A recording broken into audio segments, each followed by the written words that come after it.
I'm Catherine Fulvio. When I found myself an Italian husband, I didn't realise I was getting a lot more than just the man. When I married Claudio, I married into a loving extended family who share a passion for food, life and fun, and have a completely different lifestyle to the one I enjoy at home.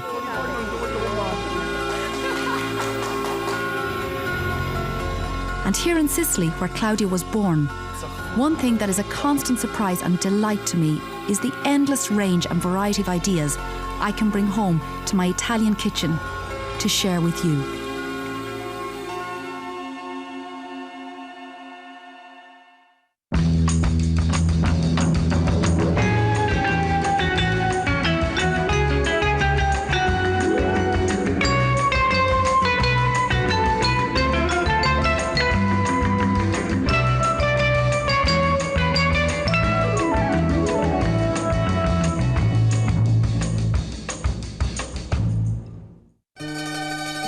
This is the northwest corner of Sicily, and down there by the sea, in the roasting summer sun, is the little town of Balestrata. My husband Claudio left Sicily with his parents and his sister while he was 9. But his extended family all live around here, and we come over as often as we can to visit his mother and his many cousins. In fact, we love coming here so much that 6 years ago, we decided to buy a house of our own. It's early Saturday morning and I'm on a mission. In a moment of madness, I committed to hosting a dinner party for my Italian in-laws. So I'm off to Balestrata to collect the makings of a full-scale Italian meal. Ciao Selina! How are you? I'm okay, how about you? Oh, great. Oh, the children are brilliant, the service is fantastic. Freshly made bread is part and parcel of any Italian meal. The bread from this little bakery comes in an impressive variety of shapes and sizes. And of course, as we are in southern Italy, a well-made tomato sauce is inevitably part of the process. Quite often at home when we make sauces, we would often put in things like onions and all of that as well. But the true Italian tomato sauce only has garlic, no onions whatsoever. I'm of the school of thought that unless you actually put in the best of everything, you won't get the best flavour out. So this really genuinely is the best extra virgin olive oil you could get. So in goes our garlic, and that really just takes a few minutes to cook, that's all. I have chopped tomatoes here. I prefer personally the chopped tomatoes. You get a lighter sauce. It's really important not to burn the garlic because you'll have that very bitter flavour. So in go about 2 cans of chopped tomatoes. And then separately, I have some tomato puree. Now, that's optional, you know, but I actually really love the deep tomato flavour, so I'm popping that in. So about, well, 2 heaped teaspoons, shall we say, of that. And then the next thing then you need is a good pinch of salt. Tomatoes take to salt quite well. And of course, pepper. And surprisingly, a little bit of sugar. Canned tomatoes can just be a little bit acidic. The little bit of sugar goes a long way in this recipe. Now, what's really important now is to leave this for a good, easily 30 minutes. And it's going to be absolutely delicious.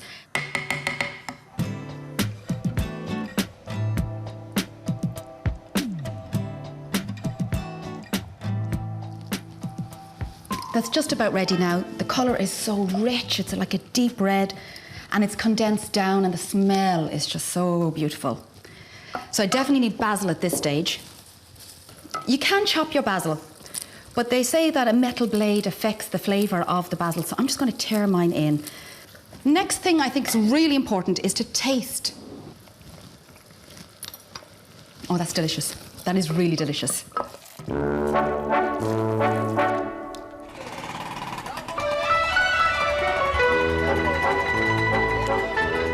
Coming round the corner to shatter the silence of this shady little street in Balestrata is a little bit of living history.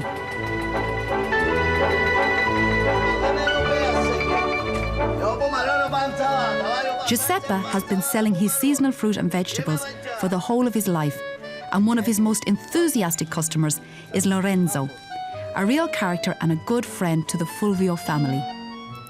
He looks after our house when we are at home in Ireland, and he's a constant presence when we are here in Sicily. His sister Rosalia has a keen eye for a bargain. The aubergines look good today, but it's the tomatoes she has on her mind.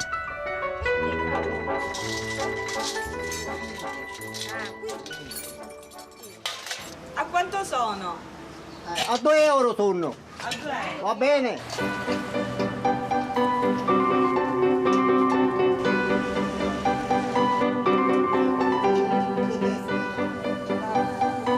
Andate, calo cestino che cenare 2 kg di pesche. Time to get my bread now. That's nice. In our little shop at the bakery, Solina has taken up station for the day. Yes, yes. If you want a I've learned a lot about baking from Solina, and as I've grown to know her over the years, she really feels like family to me now. I'll take 2 of those. Okay. And do you have any sfincione? You know how the children love your sfincione. Yeah, I know. Solina is the person who taught me to make Sfincione, which is a Sicilian focaccia-style pizza. But however hard I try, I'm never quite sure I'll match the Testa Grossa original. Okay, thanks. bye-bye. Bye now, bye. Have a good time. Thank you, bye.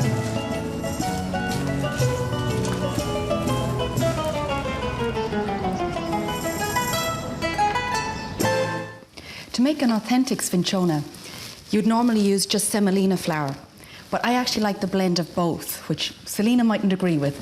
So what I have here is 00 flour, so it's the double milled flour, and it's a strong flour. That's going in there. And then I have my semolina flour. And separately now, I need to add about a tablespoon of dried yeast to the warm water. And about 3 teaspoons of sugar. Once the sugar and yeast have dissolved, pour the cloudy liquid into the flour and then run the mixer, slowly and gently turning the dough as you would turn it by hand. A large splash of good quality olive oil and you have made what I would call a soft pizza dough.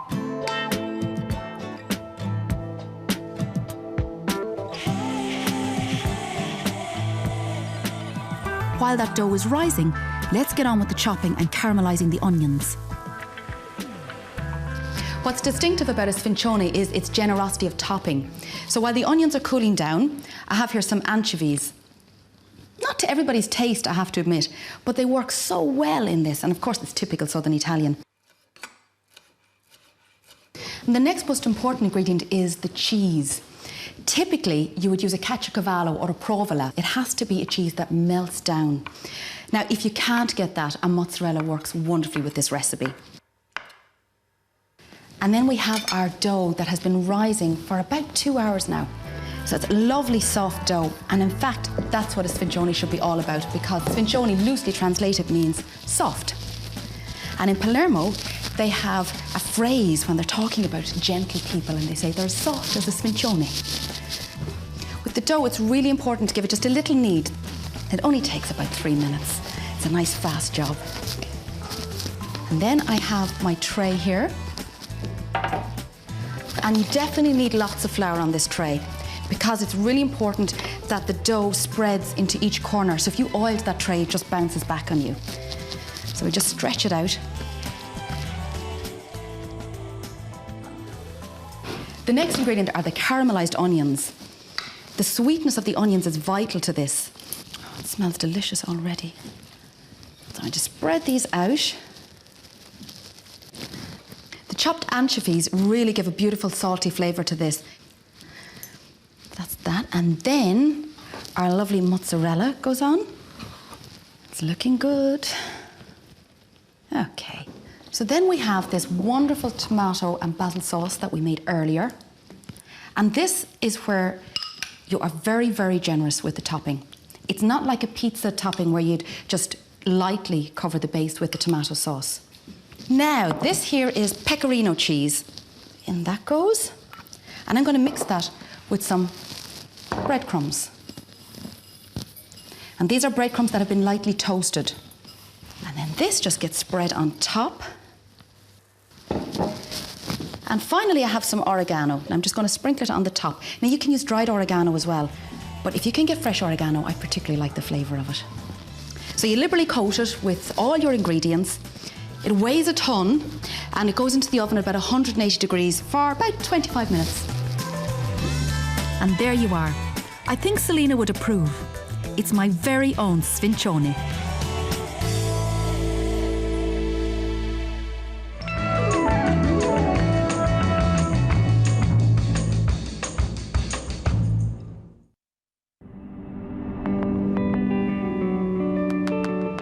The beautiful little town of Erice, high on a hill a few miles from Balastrata, is a magnet for tourists. But I'm no tourist. I am here to complete my purchases for tonight's party. The little kitchen at our house will be busy enough turning out the main course, and I will have neither the time nor the space to make a dessert. So I'm going to cheat. Erice is famous for sweets and cakes. They were made in the convent orphanage, where the nuns taught the young girls in their care all the secrets of their trade. One little girl who benefited from her years growing up in the convent has gone on to run a flourishing business. And she is Maria Grammatico, who makes the most delicious cakes and sweets that I've ever tasted. Ciao! Dove la signora Maria, per piacere?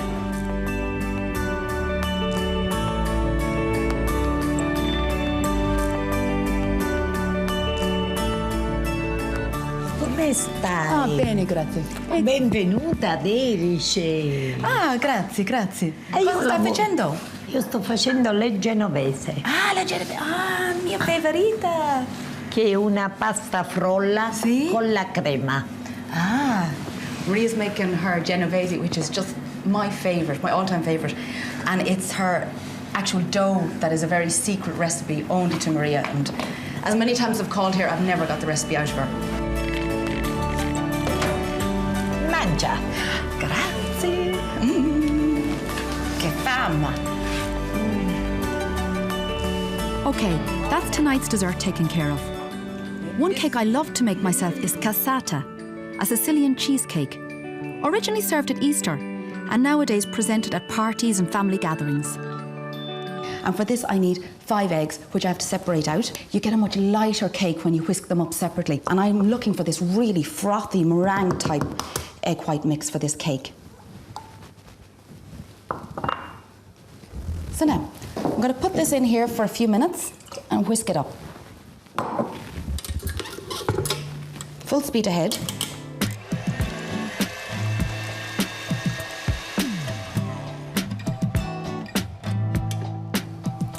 A lovely soft meringue mixture. So we just need to put this in a separate bowl. In go our egg yolks.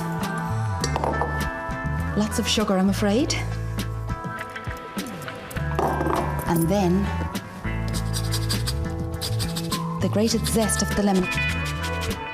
What's important now is to whisk up the egg yolks, sugar and lemon zest.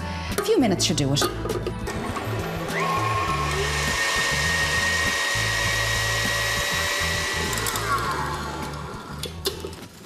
Now that's ready because the eggs have taken on this wonderful creamy, buttery colour. Next thing we need to do is fold our egg whites with our egg yolks. And this just takes a little bit of patience.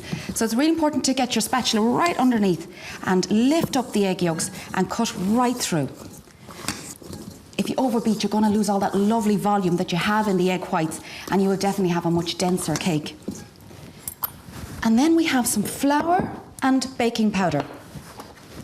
So because I'm putting the baking powder in now and starting to mix it with the liquid, it's vital that the oven is already up to temperature because I can't afford to stop with this recipe. So the oven should already be preheated at about 180 degrees. And that will be about 160 if you have a fan oven. And again, a nice light fold, because the weight of the flour now could condense this cake a little bit, so just take it a little bit easier this time when you're folding. That's perfect. It's lovely and airy. And here I have my springform tin, which I've already lined and buttered. And in our mixture goes. This should take about 30 to 35 minutes in the oven, and then we'll be ready to form our cake. The filling for a cassata is particularly special. Your main ingredient is ricotta cheese, which is really unusual to have as a filling for a cake, but you'll see it all over Sicily as fillings for any kind of dessert.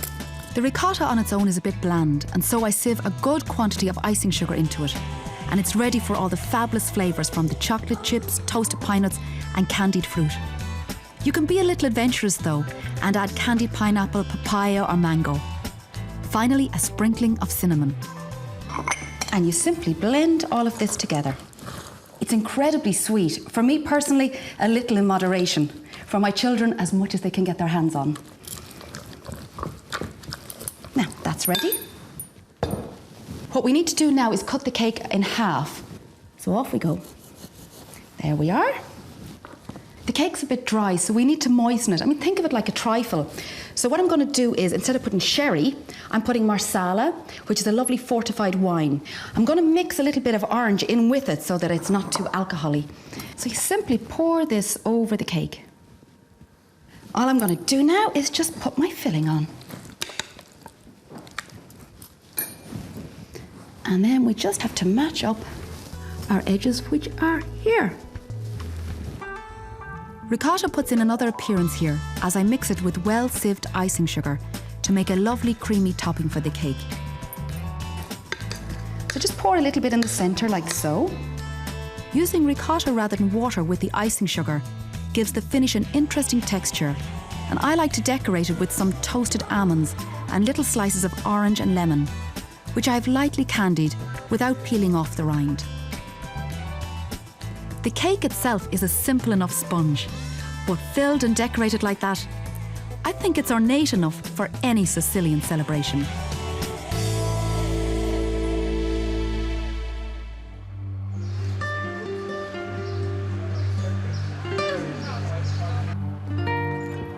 And this is my last stop before I head for home. There's a lovely selection here, but I don't need that much. Just some red and yellow peppers, a few ripe tomatoes, and rich purple aubergines for a classic Sicilian dish.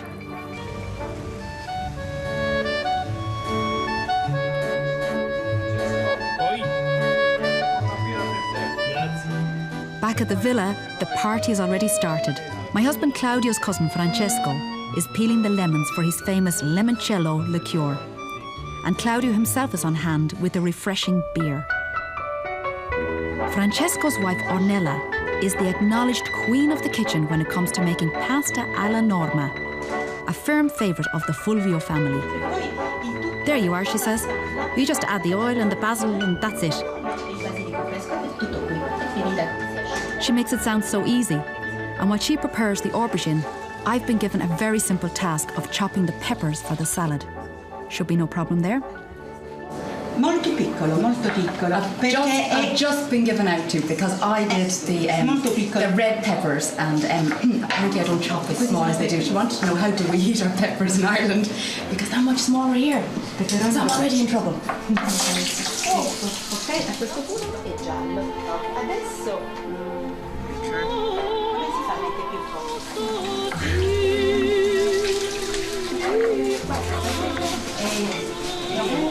Ok, sì, hanno un pochino più piccino, sì. Tutto regolare. Poi mettiamo delle foglie. Io ho messo dei... What did they say about too many cooks in the kitchen? Ma è buono I'm in trouble uguale. again. È buono uguale. Ho messo delle foglie di basilico. Pasta alla norma is a unique Sicilian dish. The composer Bellini, himself a Sicilian, wrote an opera called Norma, whose tragic heroine perished on the funeral pyre of her lover, and the dish was named in Bellini's honour. The key ingredient is aubergine. And what I'm doing is I'm slicing the aubergine and I'm placing it in a colander here. And I'm salting the aubergine, and that's going to dry out the bitter juices. I'm going to fry it off in some extra virgin olive oil, and I want that lovely olive flavour to come through in this dish. So I'm just layering these, one layer on top of the other, with salt in between each layer to draw out the juices. The aubergine is now ready to soak up all the flavours of the dish. But before frying the slices, do pat them dry so that they don't spit in the hot pan. So we get our aubergines in and pop them in our hot oil and put them away from you into the pan.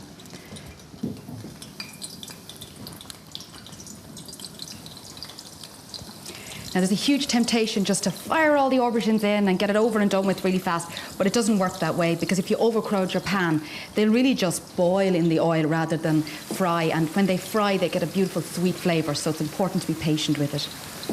what we're looking for is a wonderful, rich golden colour. Not too brown, but it still has to look lovely and caramelised. So just turning them over once. It's going to take about 2 minutes on one side and maybe about a minute on the other side to get this colour. And it's a really hot pan, and that's very important. Okay, so some of the smaller slices are done. So I'm just going to drain them on some kitchen paper to take the excess oil off, which isn't as palatable.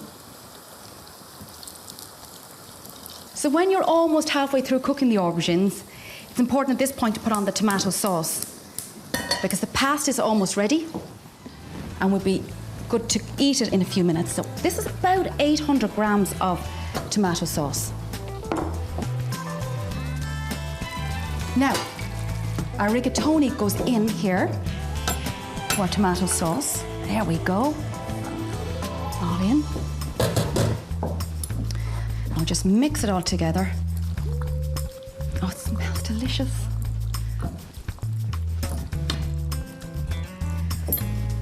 So all you need now is a serving platter and everything goes in. Oh, ho, ho. Look at that. Beautiful. And then the aubergines just get spread on top, like so.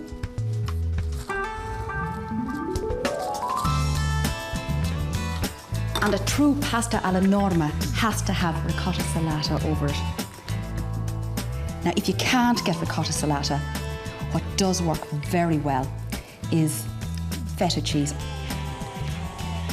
You know, that smells delicious. Now, the only thing needed to finish that is a good sprig of freshly washed basil. And there we have it. Buon appetito. Pasta alla norma, ready to eat. And what a pity Bellini isn't able to join us.